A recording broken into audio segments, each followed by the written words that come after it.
Hare Krishna.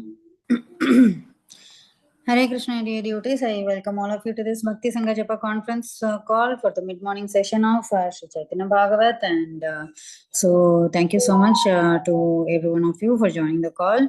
Vancha kalpatrupasya kripa sindhu pevacha patitanam pavanebhyo vaishnavebhyo namo namaha. Ananta Koti Vaishnav Vrinda ki jai, Srila Prabhupada ki jai, assembled devotees ki jai. Hare Krishna.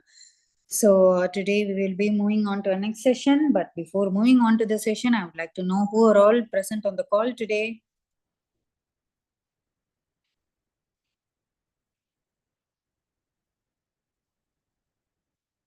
Hare Krishna, Anita Mataji, please accept my humble obeisances. This is Vinita Gandharvika Devidasi from College Station, Texas. Hare Krishna, Vinita Gandharvika Mataji, please accept my humble obeisances. All glories to Srila Prabhupada. Thank you so much, Mataji, for joining the call. Hare Krishna. Hare Krishna Mataji, Dandavat Pranam. So glories to Srila Prabhupada, Guru Maharajas and all the assembled Vaishnavas. This is Preeti Vilasini Mataji. Hare Krishna, Kirtida Sundari Mataji, please accept my humble obeisances. All glories to Srila Prabhupada. Thank you so much, Mataji, for joining the call. And I would like to know who recited today the BG verse. Uma Mataji. Thank you so much, Uma Mataji, for reciting the BG verse. Hare Krishna. So, anyone else who would like to introduce themselves? Hare Krishna Mataji, Dandavat Pranam to you and all Vaishnavas, Srila Prabhupada, Srila Gurudev Vijay, Vrinda. Hare Krishna, Vrinda Gopika Mataji, please accept my humble obeisances. All glories to Srila Prabhupada. Thank you so much, Mataji, for joining the call. Hare Krishna. Hare Krishna, Anita Mataji, please accept my humble obeisances. All glories to Srila Prabhupada, Guru Maharaj and Gauranga and all the assembled devotees on the call. This is Harita from Missouri City, Texas, Mataji. Hare Krishna. Hare Krishna, Harita Mataji, please accept my humble obeisances. All glories to Srila Prabhupada. Thank you so much, Mataji, for joining the call. Hare Krishna.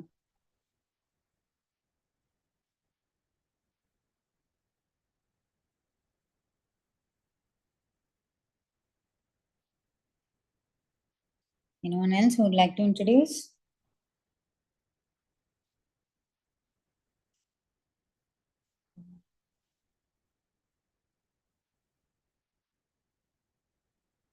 Hare Krishna, Krishna Krishna, Hare Hare, Hare Rama, Rama Rama, Hare Hare. Hare Krishna, Krishna Krishna, Hare Hare. Hare Rama, Rama Rama, Hare Hare. Anyone who would like to introduce themselves? Okay. So we'll move on to the next session, which is Sri Chaitanya Bhagavat. So before moving on to the session, I would like to read Prabhupada's quote for today. So today, 6th November, Prabhupada has written a letter to Hare Nama. Okay, Hare Nama.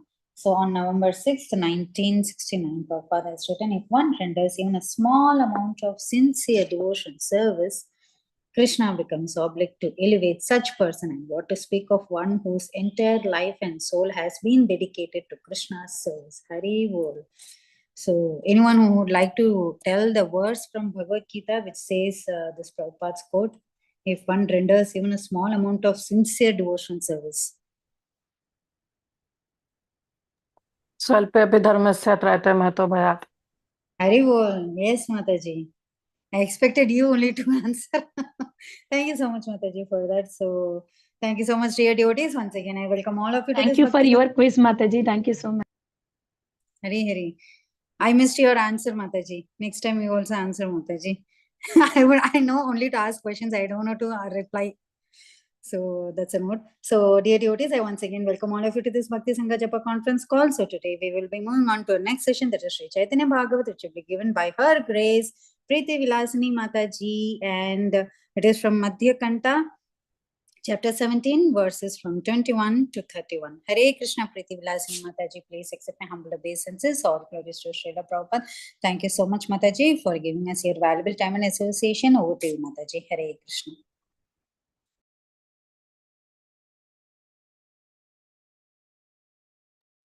Hare Krishna Mataji, thank you so much for your warm welcoming. And thank you, Jyoti thank you, Uma Mataji, for that very nice recitation of Bhagavad Gita. So we are studying Sri Chaitanya Bhagavat in the mid-morning, and we will be continuing Madhya Khanda, chapter 17, verses 21 to 31 today. So having said that, we'll begin with prayers. Om Ajnanatimirandhasya Jnananjana Chakshurunmilitam Yena Tasmai Shri Gurave Namaha. Namo Vishnupadaya Krishna Presthaya Bhutale Srimate Bhaktivedanta Swaminiti Namine Namaste Saraswate Deve Gauravani Pracharine Nirvisesha Shunyavadi Paschatya Deshatarine Jaya Shri Krishna Chaitanya Prabhu Nityananda Shri Advaita Gadadhara Srivasadi Gaura Bhakta Vrinda Hare Krishna, Krishna Krishna, Hare Hare, Hare Rama, Rama Rama, Hare Hare. Ajanulambita bhujau kanakavadatau sankirtanaikapitaro kamalayadakshau Vishwambharau dvijavarau yugadharmapalau Vande Jagat Priyakarau Karuణavatarau Jayati Jayati Deva Krishna Chaitanya Chandro Jayati Jayati Kirtistasya Nitya Pavitra Jayati Jayati Bhrityastasya Vishveshwamurter Jayati Jayati Nrityam Tasya Sarva Priyanam. Hare Krishna. So, before we get started with today's class, I want to give a background of what has happened so far, okay, in chapter 17. So, this chapter 17 is about how Mahaprabhu wandered throughout Navadvip and the descriptions of the devotees' glories. So, Mahaprabhu glorifies many, many devotees in this chapter, and he is wandering around Navadvip. So the background that has happened so far, till verse number 20, is that when Mahaprabhu was wandering throughout Navadvip, everybody, they were so attracted by his beauty. Many people, they saw him as Cupid personified. The ordinary people who couldn't appreciate this, they were seeing Mahaprabhu as being a person who's full of pride. In fact, some of the atheists, after seeing the strength of learning that Mahaprabhu had, they got frightened, thinking that this person really knows a lot of Shastra. And in fact, there were many, many Bhattacharyas in that region. Bhattacharyas were learned Brahmanas. And these learned Brahmanas were proudly declaring themselves as teachers and the avoiders of knowledge. But Mahaprabhu did not even consider them to be equal to the straw on the street, because Mahaprabhu really knew who they were. And like this, when Gaurasundar was wandering around in the city of Navadvip with his devotees, different people perceived him in different ways. But however, Mahaprabhu always kept his identity covered. And some of the atheists, seeing him, being envious of him, they began to conspire against him. So what they did was, these atheists who were always frightened by Mahaprabhu's learning, who were always frightened by the presence of Mahaprabhu, out of envy, they went and they complained to the local administration about Mahaprabhu, the king's administration. When Mahaprabhu was traveling on the streets of Navadvip like this, he was indirectly informed through some gossip, like people were talking with each other, and they gave the information to Mahaprabhu that very soon the local administrator would come and chastise Mahaprabhu. So Mahaprabhu, he replied to all of these people who were threatening him and who were passing on these comments that Mahaprabhu would be soon chastised by the administrators. Mahaprabhu said that he had studied all the scriptures at an early age, and no one challenged him all these days because he was just a boy. So he said, in fact, now I have a desire to meet the royal administrator so that I can proclaim what I have learned and I can destroy the pride that all of them have. So after returning home, Mahaprabhu, because he had interacted with atheists, he had heard about the comments of the atheists. Mahaprabhu, when he returned home and he was trying to chant and dance, when he was doing kirtan, he did not feel any happiness because he had interacted with atheists, right? So he did not feel any happiness. And he declared to everybody that, why am I not feeling any ecstasy today? So he stopped in between when he was chanting and dancing, and he was asking the devotees, confidential devotees who were with him, why is it that today I'm not feeling any ecstasy or happiness? From time to time when Mahaprabhu would dance and chant privately with his close associates, he would feel extreme happiness, and only these close associates could witness that ecstasy that Mahaprabhu was having. But sometimes it would happen that Mahaprabhu would not feel any ecstasy. And then he would ask, is somebody hiding and watching? So like that, he would check if everything is okay.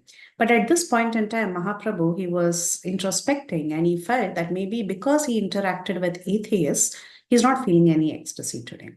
And Mahaprabhu was also questioning, is it also that I'm not feeling any ecstasy today because I've insulted any one of you in this hall today? So like that, Mahaprabhu was trying to brainstorm and see why he was not feeling ecstasy that day. So the two reasons he asks is it because I interacted with atheists? And the second reason he asks us, is it true that I, by any chance, offended you people who are here with me in this hall? So if at all I've offended any of you, please forgive my offenses. Okay. It's a very sweet interaction of the Lord. So what we will do now is we will read from verse 21. This was the background till verse 20. So let's see what happens from verse 21 onwards. Oh, did I share the right thing? No, I didn't.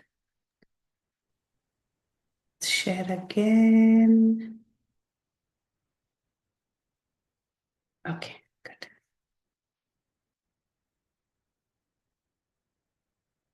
Text 20. No, 20 is over, so 21 onwards. Mahapatra Advaita Bru Kuti Kari Nacheke Mata Haiba Prema Nada Shushiyache. So then when Mahaprabhu asked like this, that why am I not feeling any happiness? Is it true that I offended somebody, or is it true that I'm not feeling happiness because I associated with atheists? At that time, Advaita Prabhu, who is in fact one of the greatest recipients of the Lord's mercy, he frowned when Mahaprabhu said this. He frowned and he danced. He continued to dance and he said, very interestingly, he says, how will you feel any ecstatic love when nada has drained you out? So nada is non-different from Advaita Prabhu, right? Advaita Prabhu is also called as nada. So Advaita Prabhu is telling Mahaprabhu, you will obviously not feel any ecstasy today when you're dancing because I purposely drained you out of all the prema. I just snatched it away. And when everything is gone, how will you feel any ecstatic love? So this is what Advaita Acharya is telling. But we'll figure out why he's talking like this. Muni nahi pana prema na paya shrivasa tili mali sane kare prema ravilasa avadhuta tomar preme rahoila dhasa ami se bahira ara pandit shrivasa ami saba nahi lana prema adhikari avadhuta ashi hoila premera bhandari. यदि मोरे प्रेम योगा न देह गोसाई सुश्रीब सकल प्रेमा मोर दोषानोई. What did Advaita Acharya say? He said, see, I don't get love of God, neither does Srivas. You enjoy your pastimes of ecstatic love with people like oil millers and gardeners. This Avadhut, Nithai, he has become your servant of love, while Srivas and I are totally left out. We are not qualified to attain your love, while this Avadhut has come and he has become the storekeeper of your love.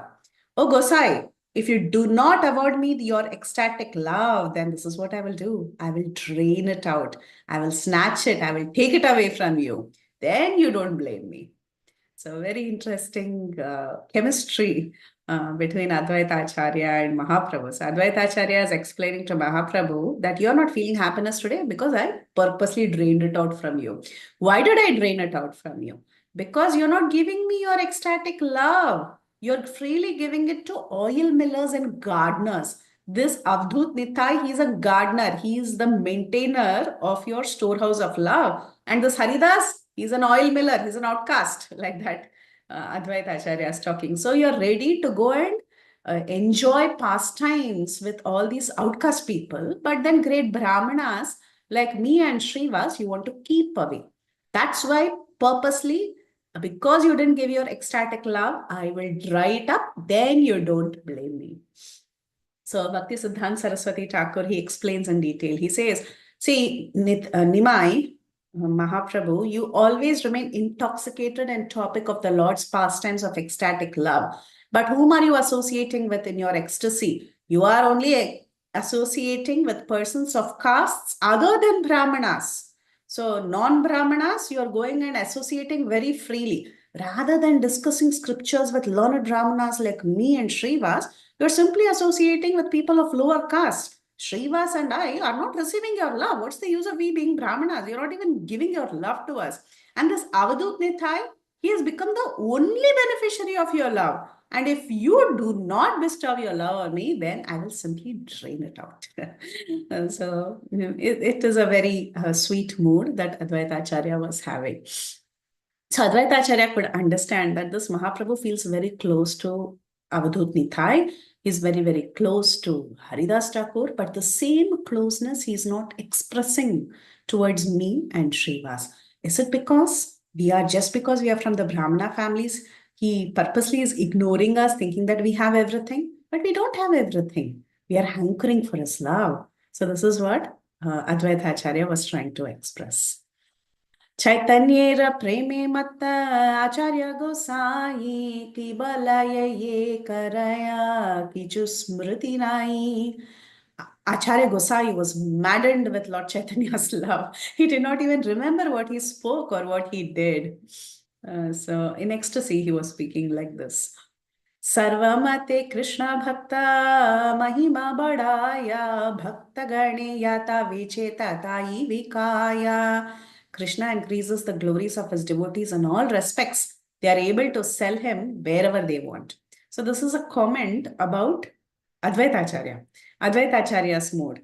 Advaita Acharya can actually sell Krishna wherever he wants. And to understand this, we should discuss Sri Chaitanya Charitamrita, Adi-lila, verses 3.97 to 109. These verses, Adi-lila 3.97 to 109, they talk about how Advaita Acharya is such a great devotee that because of the prayers of Advaita Acharya, Mahaprabhu descended into this world.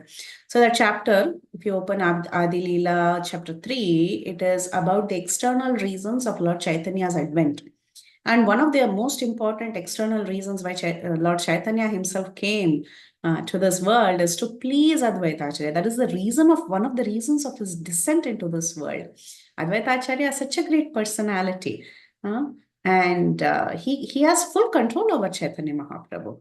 And in those verses from 97 to 109, we see how Advaita Acharya, with a very pure heart, he sat on the banks of the river Ganges and he was worshipping a Shalagram Shila, and he saw a particular verse that is quoted in Gautamiya Tantra, that if you just offer a tulsi leaf and Ganges water, Krishna is very pleased. So understanding that, he called out to the Lord.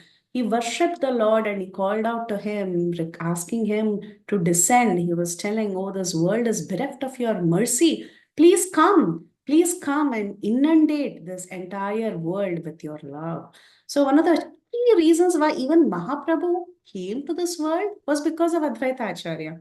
Now, Advaita Acharya is telling, you're not giving me your love enough, so I'm going to drain it out from you. You're simply associating with all these oil millers and gardeners. That's all you're doing. You're not giving me your love enough. So let's continue. Ye bhakti prabhave Krishne vichi bare pare se ye vakya bali beka ki vichitra tare.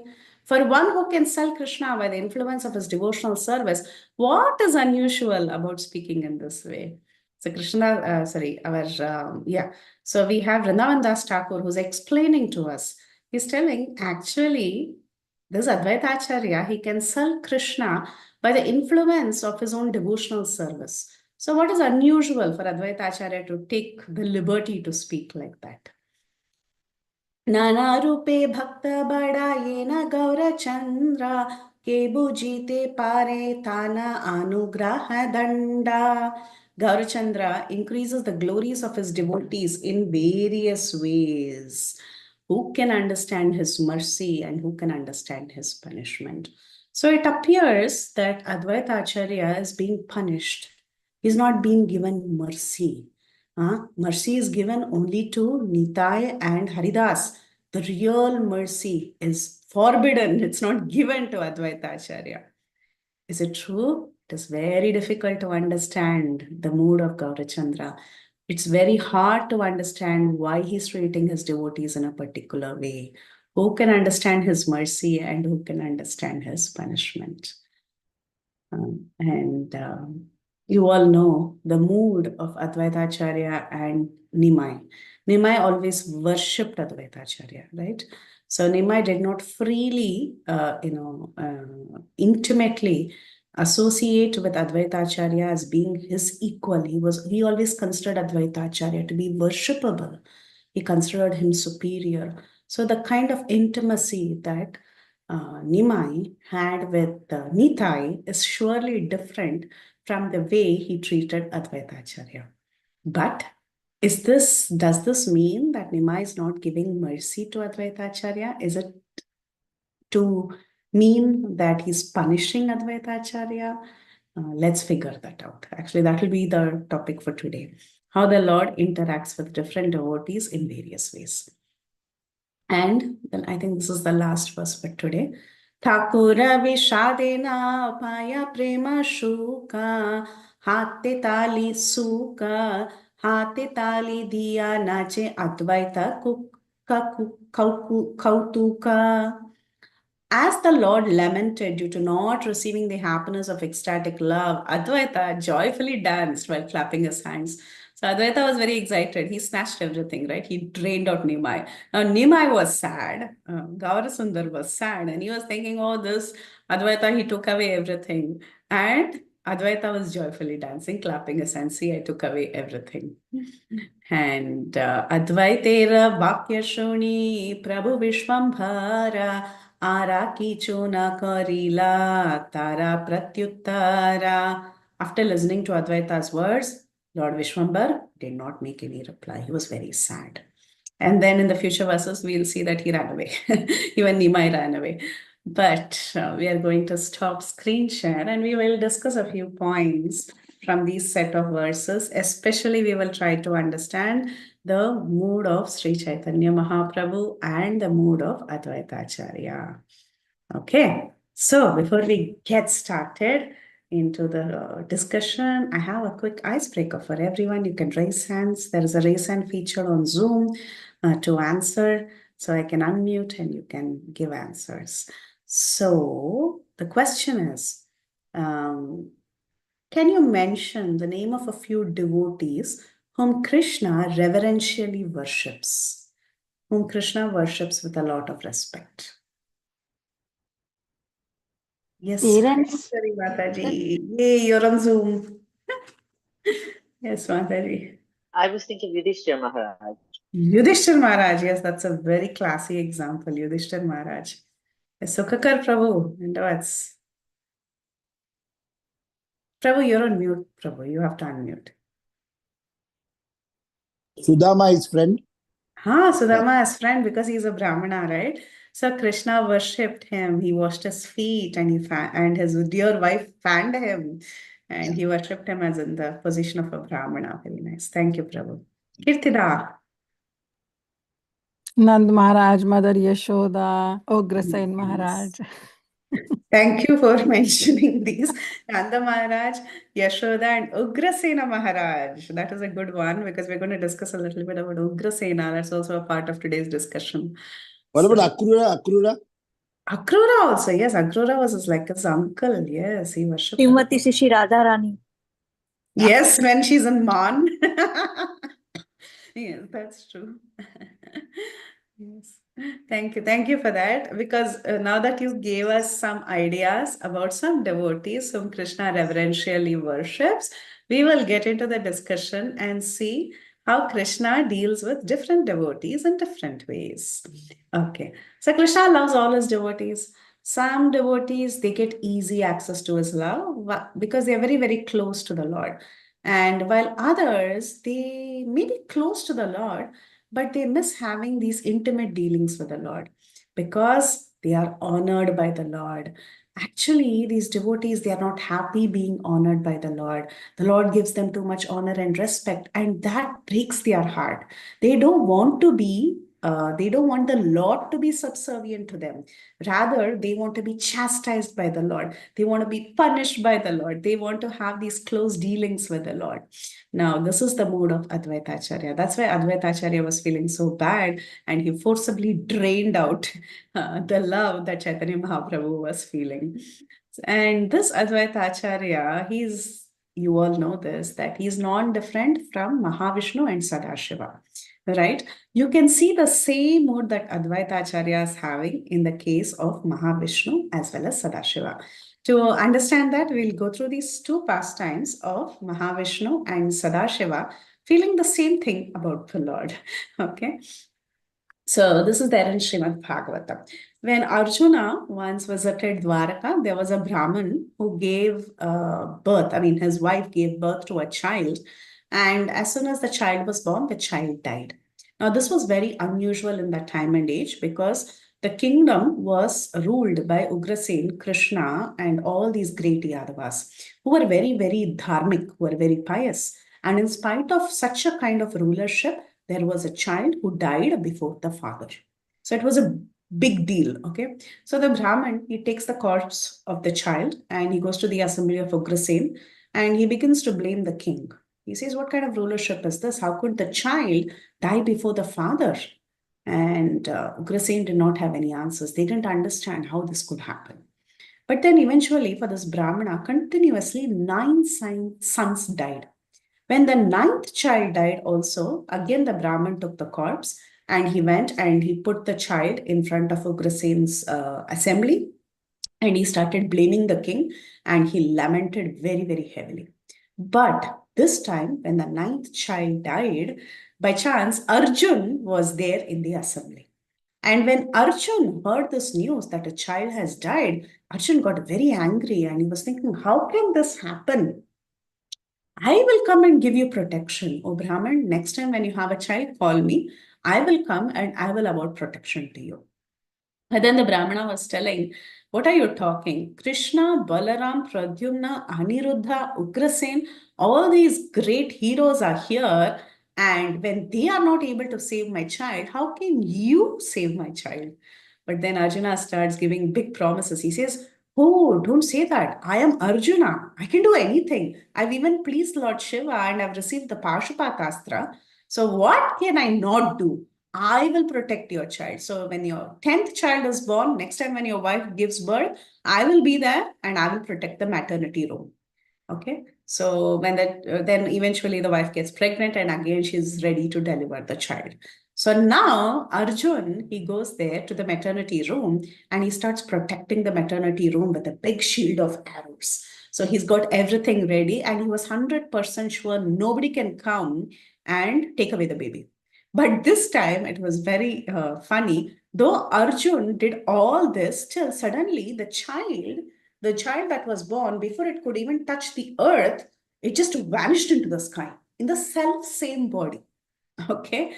And Arjun was shocked. He was bewildered. He didn't understand anything. And Arjun had made a vow that if he didn't save the child, he would enter fire. So now Arjun was so heartbroken. He was thinking, what happened? The child simply vanished in front of my eyes. So now I have to enter fire and give up my own life. So this is quite a trademark of Arjun. From time to time, he'll take up vows and he'll say, if I don't fulfill my vow, I will enter fire. And then Krishna has to come to his rescue. Almost it happens 3-4 times in Mahabharata. So now Krishna, as usual, he comes to the rescue and he forbids Arjun and he says, Arjun, stop. Now you come with me. I know who's doing all this. I know the mischief monger, so I will take you to the mischief monger's place. So Krishna says, okay, I will show you where the Brahmana's sons are. I know who took away all the sons. So you don't despise yourself like this. Don't blame yourself like this. And there are so many people criticizing us. There are so many people criticizing the Yadavas. Now they're criticizing you also.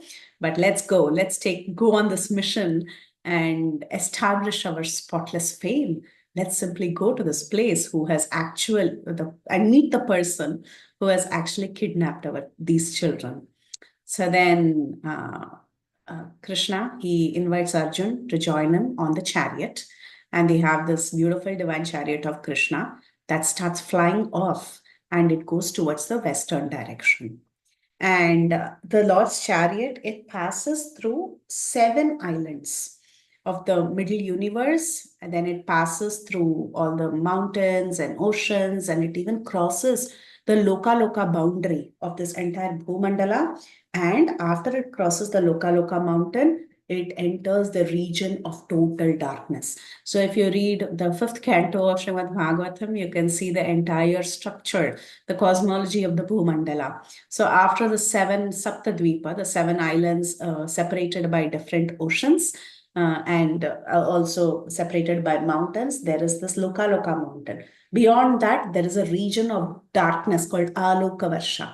Beyond that, so Krishna, he goes in a chariot beyond the Loka mountains. He reaches the region of total darkness. And when he reaches the region of total darkness, what happens? Nobody can see anything. So then Krishna summons his Sudarshan disc. And the Sudarshan disc, it penetrates through the darkness with its blazing effulgence. And they race forward with their 4 horses tied to the chariot. Any guesses, any thoughts? Anyone remembers the name of Krishna's 4 horses in the chariot? You can unmute if you feel like telling, otherwise I'll tell. Okay, so it is important, they say, that since it belongs to Krishna, these are also servants of Krishna, right? They are also great associates of Krishna. So it's no harm in remembering their names. They are very close associates of Krishna. Krishna loves his horses. So the names of the 4 horses of Krishna is Shaibhya, Sugriva, Meghapushpa, and Balahaka. Okay. So next time we can, even I don't remember all the time, sometimes I forget, but we can try to remember these glorious horses names next time. Okay, so Krishna goes in his chariot and he pierces through the darkness with the help of the Sudarshan Chakra, and with great speed, he reaches the Brahma Jyoti. He pierces through the universe, the different layers of the universe, and he enters the Brahma Jyoti, the spiritual light, which is all pervasive. So the Brahma Jyoti spreads everywhere. And Arjun, while he was passing through this bright area of the Brahma Jyoti, he couldn't hold the glaring effulgence. So his eyes were hurting and he immediately shut his eyes. It was so effulgent. And they pierced through the Brahma Jyoti area also, and they reached a huge body of resplendent water that had huge waves. And these waves were churned by wind. And inside that ocean, Arjun, he saw a very beautiful palace. That palace was most radiant. It was most beautiful than anything else that he had ever witnessed. Arjuna was living in a great palace in Indraprastha. And Krishna was also living in a great palace in Dwaraka. It was all in this material world. But then Arjun, when he saw this transcendental palace almost in the spiritual world, he was thinking, I've never seen something so beautiful. And its beauty was enhanced with so many pillars and jewels and golden walls. So when Arjun went to this palace, he saw the huge Adisesha, who was not Adisesha, the Anantasesh, who is the servant of the Lord, on whom the Lord rests. Okay, so he saw Anantasesh. Anantasesh was shining with his thousands of hoods. He was looking like Mount Kailash. And there, on top of Anantasesh, he saw the Supreme Personality of Godhead. He saw Mahavishnu, who was sitting on his serpent bed. How was Mahavishnu looking? He had a bluish complexion. His color was like that of a dense rain cloud. He was wearing a nice yellow garment. His face was looking very charming. He had broad eyes that were like lotus petals. He had 8 long arms. So he was in his Ashtabhuja form, okay, 8 arms. And there were nice locks of hair that were decorating his resplendent face. He was wearing a crown. He was wearing shark-shaped earrings. He was wearing kaustuba. The mark of Srivatsa was there. He was garlanded with Vaijayanti Mala.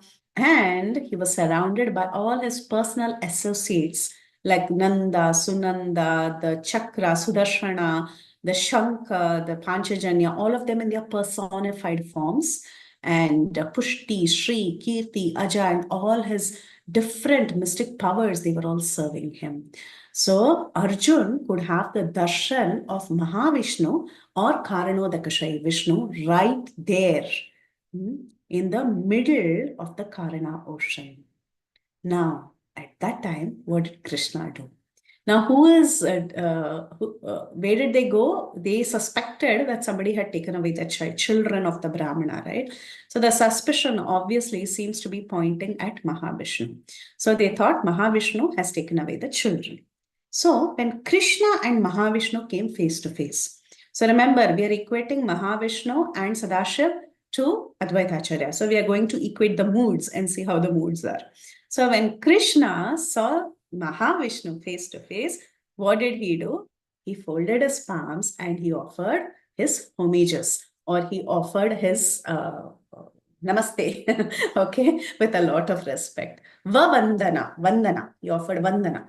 So that's what Krishna did. Vavandanatmanam achyuto jishnushcha taddarshana jata sadavasa Pavaha bhuma parameshtinam prabhur Bhedanjali sasmitamurjaya gira. He offered Anjali with a lot of respect. This is what Krishna was doing. Krishna offered Anjali. He offered respects to himself because this Mahavishnu is not different from himself. So he offers homages to himself in the boundless form of Vishnu. And Arjun was so astonished to see the sight of Mahavishnu, and he also bows down. Then the two of them, they stood with joined palms, okay, the Anjali Mudra, in front of Mahavishnu, who's the master of all the universes, and they smiled. Mahavishnu spoke to them in a very grave voice, okay, with a resounding voice. So like this is the first expression that Krishna has. With a lot of respect, he is offering his obeisances to Vishnu. In the commentary, Vishnu Chakravarti Thakur, he says, Krishna offered his obeisances to his own form, which is Mahavishnu, just like how Krishna offers his obeisances to the deity during the worship of the Govardhana hill. Okay, so we all celebrated Govardhan Puja recently. And in that story also, Krishna offers his obeisances to Govardhan Hill. Now, Govardhan Hill is not different from Krishna. So Krishna is offering obeisances just like how he would offer obeisances to Govardhan Hill. And Krishna is Achyuta, Chakravarti Pad says. He's always Achyuta. He never compromises or he never falls from his position. Now, the $1 million question is, what is his actual position? Is it that he's Ishvara Parama Krishna Satchidananda Vigraha? He's the Lord of all lords. Is that his actual position? Chakravarti Pad says no. His actual position is that he is engaging in human-like pastimes as a cowherd in Vrindavan. That is his true position. So to safeguard his own special position, special sanctity of his human-like pastimes, Krishna offers obeisances to his own plenary expansion, who's like the Lord of all the worlds, who's Mahavishnu. So this is a very sweet mood of Krishna. This is also the sweet mood of Chaitanya Mahaprabhu. Chaitanya Mahaprabhu is Swayam Bhagavan Krishna and Advaita Acharya is Mahavishnu. But what happens? Chaitanya Mahaprabhu offers obeisances as to Advaita Acharya, considering Advaita Acharya as a superior. So similarly, here Krishna, everybody, Mahavishnu himself knows this is the source of me. Krishna is the source of me. Okay.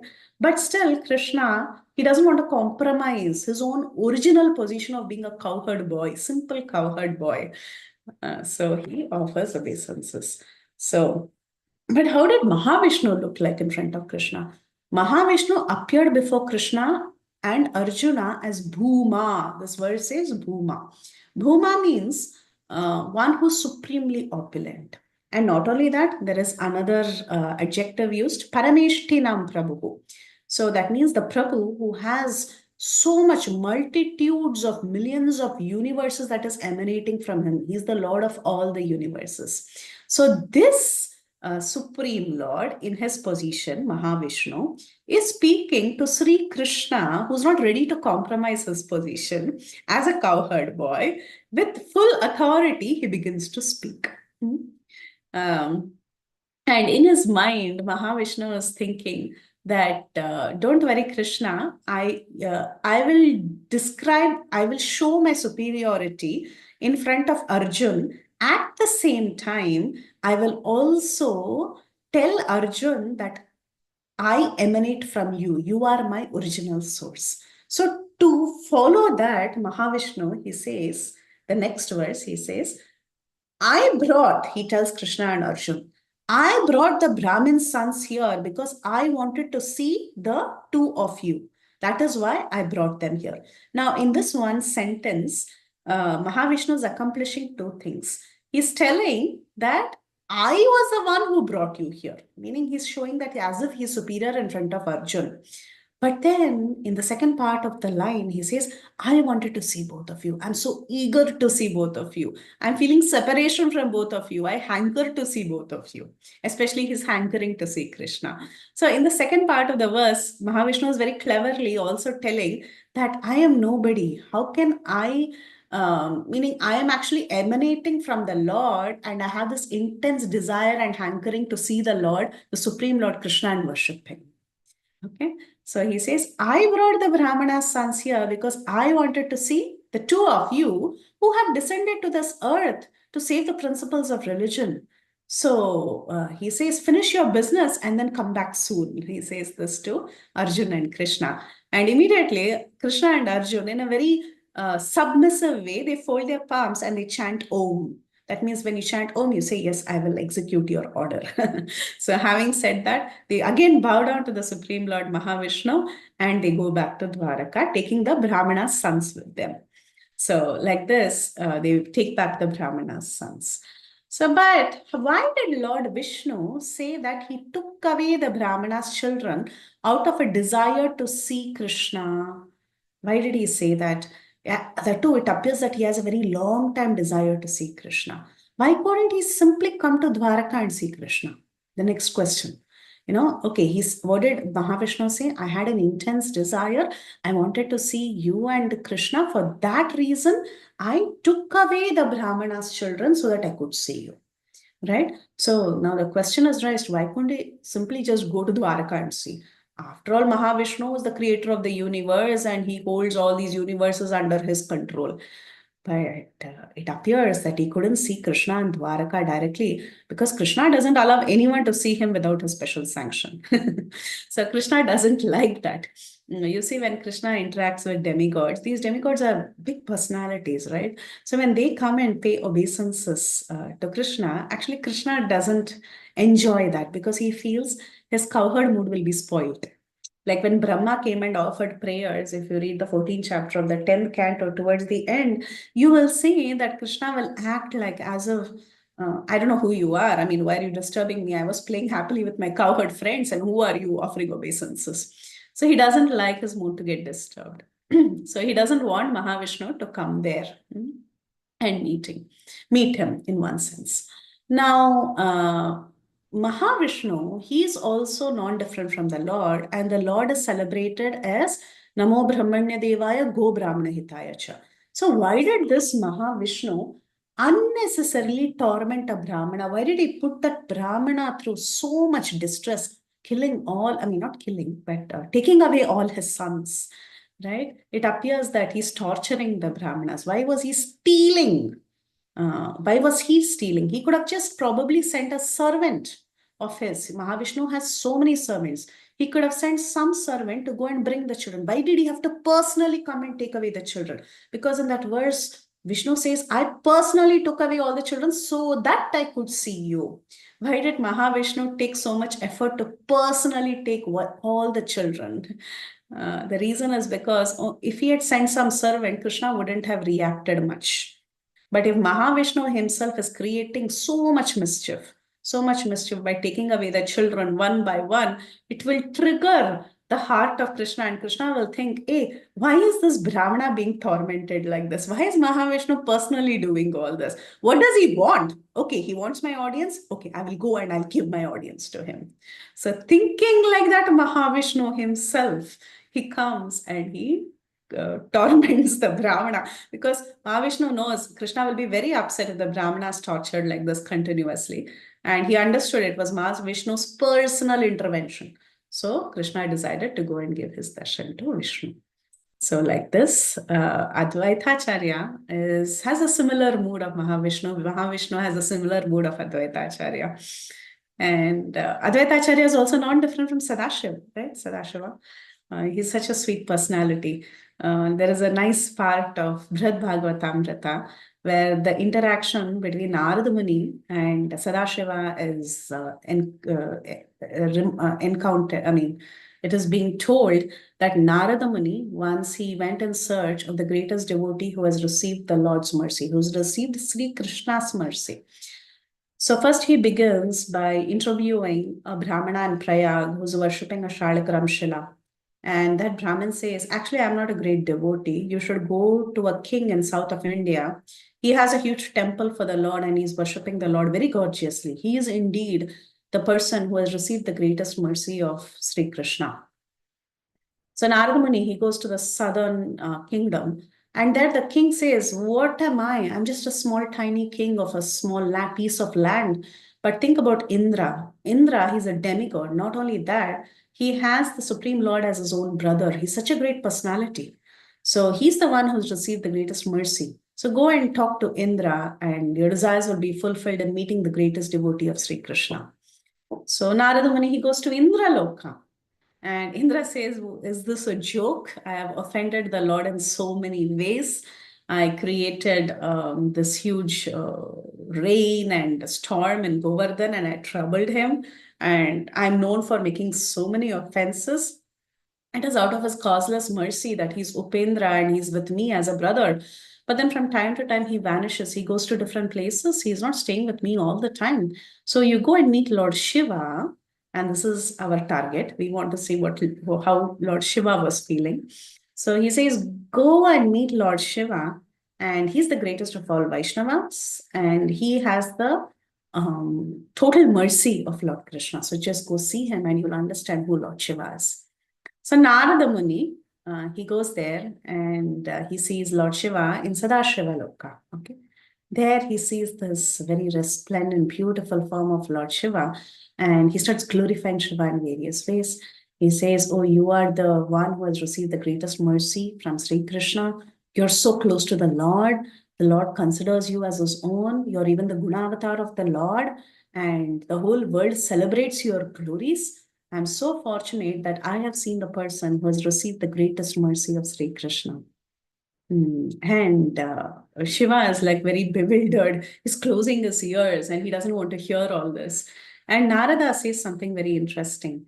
He says, in fact, Krishna is so close to you that Krishna has worshipped you reverentially in many circumstances. So you must be very great. Narada Muni says. So you must be very, very special because Lord Krishna himself worships you in his Nar-lila when he is in the pastimes of being a cowherd boy. So there in the Brihad Bhagavatamrita, Srila Sanatana Goswami, he quotes Vamana Puran and he says two instances where Krishna worships Lord Shiva. Krishna is known to have worshipped Lord Shiva when he desired to have a son and he got Samba as the prasada of Lord Shiva. Lord Shiva apparently blessed Krishna to have a son and the child born was Samba, who's not different from Kartikeya, right? So Krishna, he gets Samba as a blessing of Lord Shiva. So that's only a Leela. And one more Leela that is mentioned is how in certain kalpas, when Krishna comes to this world, he receives the Sudarshan Chakra from Shiva's hands itself. So at that time also he worshipped Shiva. So Narada Muni was telling, you are so special that Krishna is also worshipping you. But you know what Shiva's response was? Lord Shiva said, actually, that is nothing to feel happy about. It's a shame. I'm ashamed about it that Krishna had to worship me. He says, when the master worships the servant becomes actually insulted and he becomes exposed to public ridicule. This pretense of the Lord worshipping me just implies that the master has some grudge against me and the servant feels humiliated. A true servant will feel ashamed, he'll feel humiliated if the master worships him. So Shiva was not at all proud that Krishna is worshipping me, but rather Shiva was thinking, what a humiliation. Krishna is worshipping me. Is he trying to say that I'm so useless and he wants to humiliate me? So when he shows reverence to me. So Shiva feels that when Krishna shows reverence, I'm very uncomfortable. When he shows his awe and veneration to me, I feel so miserable because I don't deserve it. I don't want that. I should be serving. So like that, it's the same mood that Advaita Acharya also has at this point in time. Advaita Acharya doesn't want this. He says that Chaitanya Mahaprabhu is unnecessarily giving him too much respect and not considering him close enough. This is not being close. This is not being, this is not receiving mercy. So that's how even Lord Shiva was feeling. Because you all mentioned different cases of people who are in a superior position, apparently superior position, whom Krishna worships. You all mentioned many, many cases. I'd like to discuss the case of Ugrasen. Ugrasen was like the grandfather of Krishna. In the same Brihad Bhagavatamrita, when Narada went to Dwaraka, after going to different places, after he visited Lord Shiva, he went to see Prahlad Maharaj. From Prahlad Maharaj, he was directed to Hanuman. And then from Hanuman, he goes to the Pandavas. From the Pandavas, he comes to Dwaraka to meet the Yadavas, because the Yadavas are close associates of the Lord. So when Narada Muni, he went to Dwaraka to go and see the Yadavas. When he reaches Dwaraka, he almost faints in ecstasy. And seeing Narada fainting in the assembly hall, the Yadus, they go running and they go and pick up Narada Muni and they offer their honor and worship to Narada Muni. So at that time, Narada, he sees all the Yadavas and he especially sees Ugrasen, who's the king of the Yadavas, and he begins to glorify Ugrasena. He says, oh, Ugrasena, who can describe your fortune? The Supreme Lord Sri Hari, he submits himself willingly under your control. You sit on the throne and Hari, Krishna, he comes like a servant. And with so much reverence, he folds his palms and he says, oh my Lord, these are the updates today. Please consider this. Then he tells, oh my Lord, please give me orders. Should I execute something today? Like that, he goes and he folds his palms and he submits himself in front of you. So Narada Muni was glorifying Ugrasen. What mercy you have received. You're such a close associate of the Lord. The Lord worships you.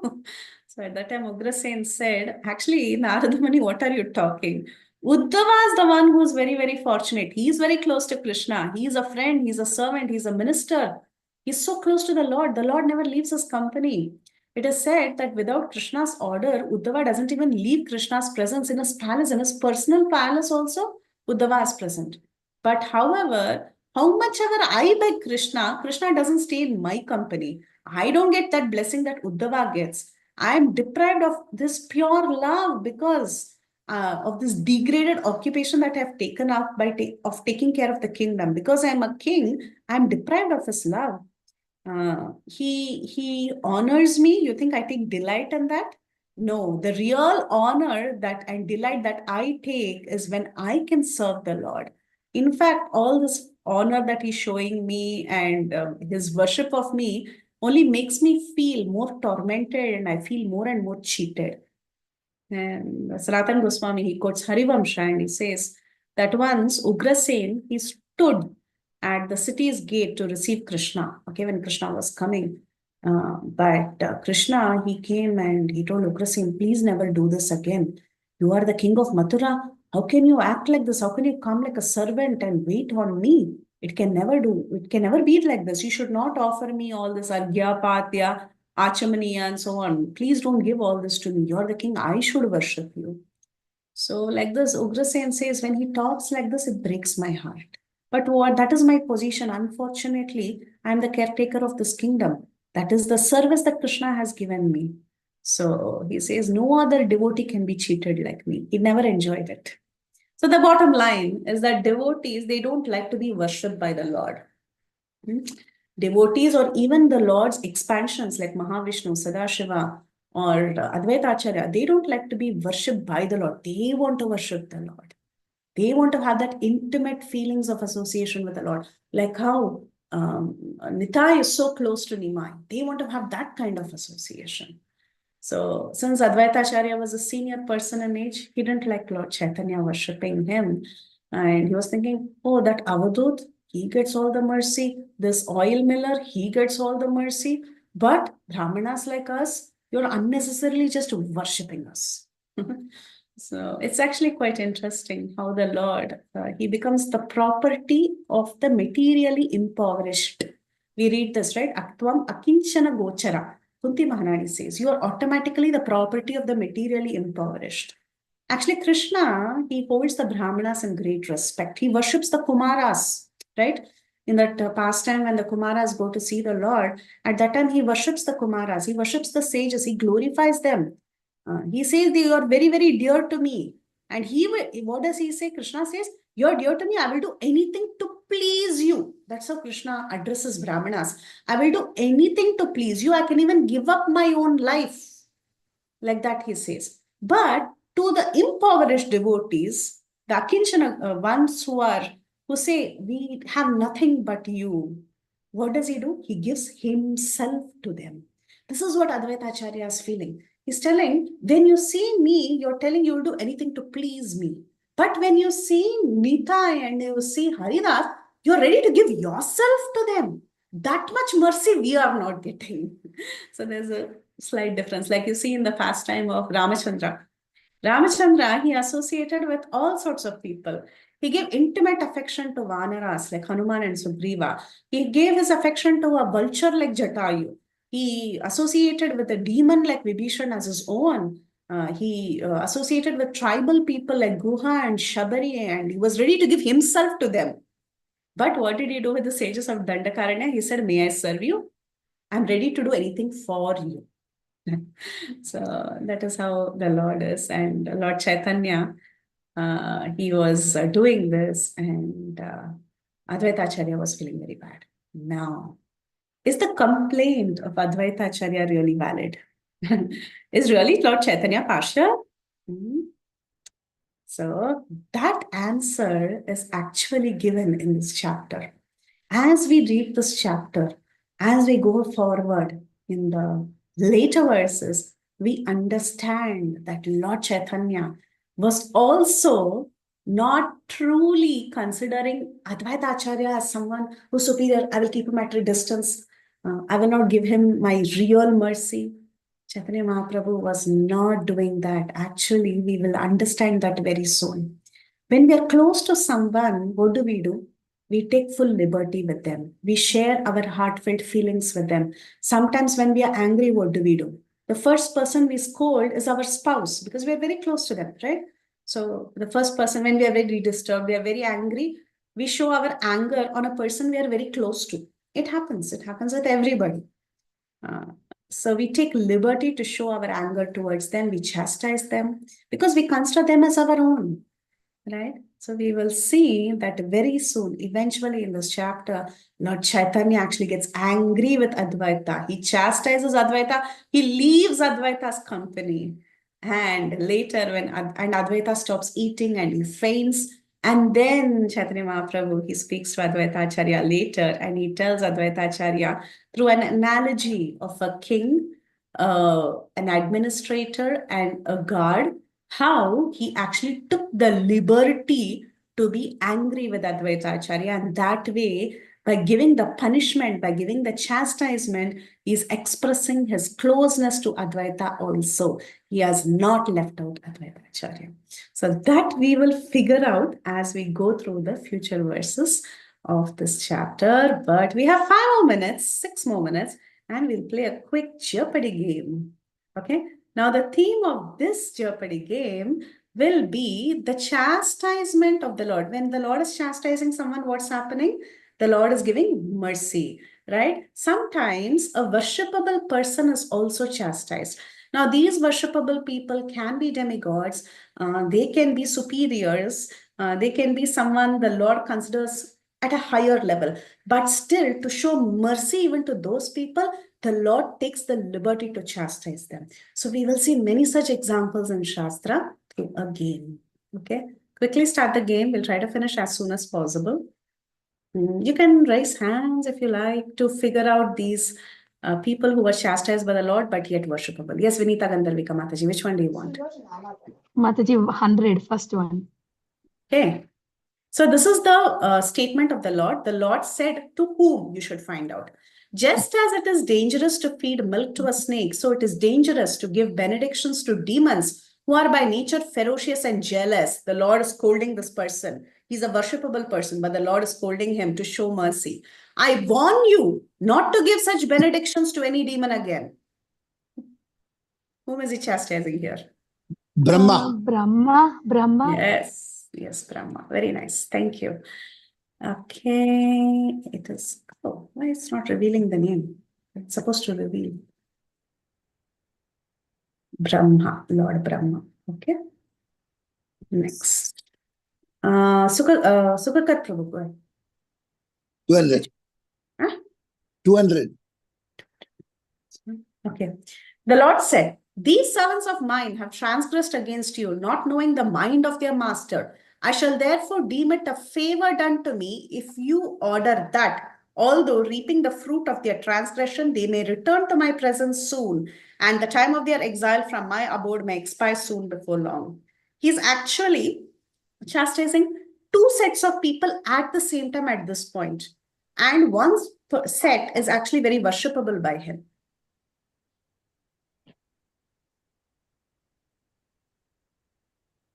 Is it Jai Vijaya Mataji? Jai Vijaya and The 4 Kumaras. The 4 4 Kumaras. Yes, is indirectly telling the 4 Kumaras. Unnecessarily you cursed my dear devotees. Okay. The Kumaras are very worshipable by the Lord. Okay, good. Next, who wants to go? Kirtida? Yeah, 300. He is only a new. Oh, this is hard. I think Kirtida, you can do this. He is only a new boy, but he has become so proud that he thinks himself competent to advise a person like you. The person who's receiving the advice is Sanatan Goswami. Small hint. Okay. In affairs of spiritual advancement and even in ordinary dealings, you are on the level of a spiritual master. He's telling Sanatan Goswami, you are on the level of a spiritual master. Yet not knowing his own value, he dares to advise you. Somebody advised. Jagadananda Pandit. Correct. Thank you. Yeah, it is Jagadananda Pandit. Very nice. Why we put Jagadananda Pandit as a little worshipable is because Mahaprabhu would get scared of him. He wouldn't say openly many things to Jagadananda Pandit. Okay. Yeah. Next, Harita. Which one? Yeah. I'll choose 100 Mataji. 100. Okay. The Lord said, it was out of your mercy that I stopped the sacrifice meant for you. You were greatly intoxicated by your opulence, and I always wanted you to remember me. So I did this. Indra, King Yes, Indra. yes, Indra. Very nice. So though Indra is a worshipable demigod, the Lord also takes liberty to chastise him. Very nice. Next one. Let me scroll down. Sorry, I'm not seeing who's raised hand. Anita. Yes, Mataji. Before itself, I thought you called me because of that Mataji. Harita, no? Harita. Okay. Anita Mataji. So I will go for, I don't know, is it a harder one if you go for 300, 400? Yes, it will be harder, but you can do Then it. I'll It's go fine. for 200. Okay. Okay. Oh, Brahmana, let me now advise you for your own protection. Please hear from me. By offending Maharaj, I didn't write the name, you have acted with self-envy. Therefore, you should go to him immediately without a moment's delay. One's so-called powers, when employed against a devotee, certainly harms he who employs it. Thus, it is the subject, not the object, who is harmed. Ambarish Maharaj. Correct. Very obvious, right? Yeah, Ambarish Maharaj. Not Ambarish, Durvas. Durvas is Oh, the Brahmana who's Durvasa, he is getting Durvasa. chastising. Yeah, yes. good. Okay, Jyoti Mataji. Hare Krishna Mataji, so only 300 is left. Is What's it going that? to be tough? You can try. There's no harm. Okay, okay, Mataji. 300. The Lord said, oh, this is easy. You do not explain the direct meaning of the Brahma Sutras. Indeed, it appears that your business is to cover their real meaning.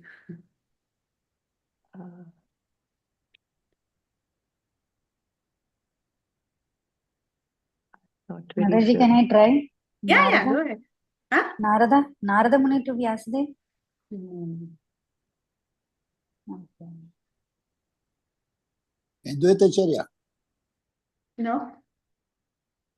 Mataji, is this like anybody telling to Lord Krishna himself? No. Mataji, Sarvabhauma Bhattacharya? Yes, correct, Lakshmi. It's Sarvabhauma Bhattacharya. Sarvabhauma Bhattacharya and Lord Chaitanya.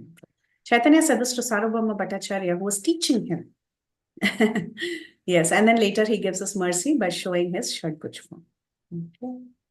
Next, two more are there. We see raised hands. Jyoti is done. Okay, anybody else? Anybody else wants to give it a shot? We have so many people on the call. I Mataji. want to go ahead, Mataji. Okay, go ahead. Anita and Harita. Okay, Yeah, Anita. 400, any 400.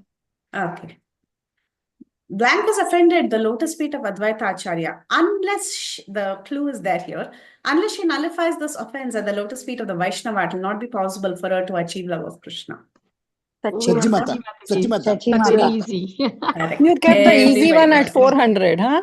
it is very easy. Shachimata. If that her and she wasn't there, it would have been difficult. Maybe, I don't know. Okay. Good one, but everybody said it good. And last 400. This impudence is also a sign of pure love for me. This is difficult, okay? I think the Chaitanya Leela experts will do this. This impudence is also a sign of pure love for me. I have no other intimate friend like him. My dear friend, you had better go to Nadia and stay with my mother. I see no one but you to protect her, for you are so careful that you can even caution me.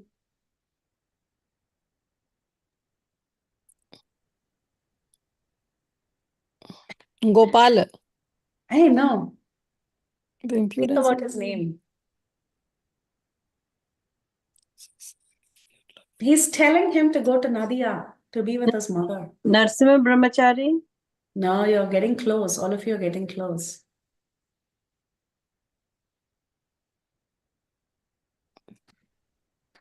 Who was advising him? That mother's boy, son, right? Like who will be a Yes. widow. Yes. What's Ishan. the name of that devotee? Ishan?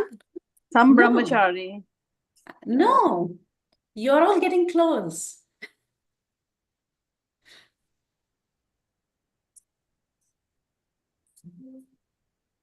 Madhya-lila. She said the pastime. The pastime is correct. Suksagri Mataji said the pastime.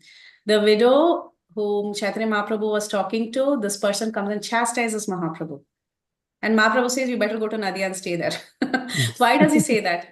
Because you can be with my mother and give her protection. But still.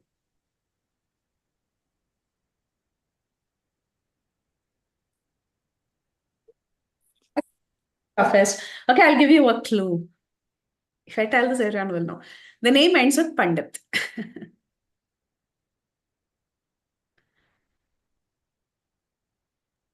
Raghav Pandit.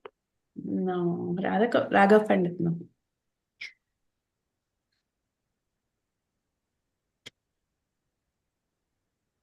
Hey, Chaitanya Leela fans, come on. Mataji, you have given a class on this in great depth. I know, I'm not remembering the name. I told you Pandit also. Mataji, is it, I'm just trying, Damodara Pandit, Good something job. like that? Yes, Damodar Pandit. Yes. Good one. Haribol.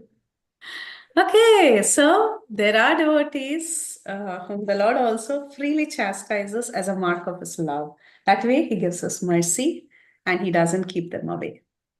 Okay, so that was our class today. Any questions, comments, realizations? Very sad it got over so fast. I wish 1 more hour. Yeah. Anyway, thank you, Prabhu. Thank you, Mataji, for all the Thank you, Mataji, for the wonderful session. Very nice. I think so. You Very covered a nice, lot. Mataji. Thank you so much. At last, it was really very nice, interactive session. Thank you, The quiz Mataji. contest is the best you did. The quiz contest. Mataji, you should take more time for this, I think, so that we can twist our brain also. Yes, Mataji. Actually, Thank you so quiz much, should be Mataji. there in Dear every devotees. session, Mataji, so that we will, concentratingly listen to all the Yeah, sessions correct. and we will meditate on the devotees also. Yes, definitely. Yeah. Thank you so much, Mataji, for the Thank wonderful. you so much. It Thank you, feels Mataji. so nice Hare to hear Krishna. you live. Okay. Thank you Nice so that you're much, dear back, Devotee devotees. Mataji. You are Haribol. very genius, Only Mataji. You are one very thing- genius. You're making such a good question. You are very genius. With your blessings from. Only one thing I realized, I don't know anything. That's what the end of your class. Hard for me. And one more thing is for me, when it comes now, Mataji, I'm so blank. But when others are just trying to reply, I'm just recalling, okay, this is this, this is that. But when it comes from me, I'm going blank. I don't know why it happens. Thank you so much, dear devotees. Anyone have any realizations or questions for Mataji? No phone karo. So, Mataji, I don't find any more questions or hand raised, so we can end the call here with your permission. Mancha kalpatrupasya kripa sindhu pevacha patitanam pavanebhyo vaishnavebhyo namo namah. Ananta koti vaishnavindra ki jai. Jai. Srila Prabhupada ki jai. Her Jai. grace Preeti Vilasini Mataji ki Jai jai. ho! All Hare glories to all the Gauranga, devotees of the Nityananda, world. Nityananda, Thank you, Gauranga. Mataji. Thank you, Thanks for the Mataji. session. Hare Krishna.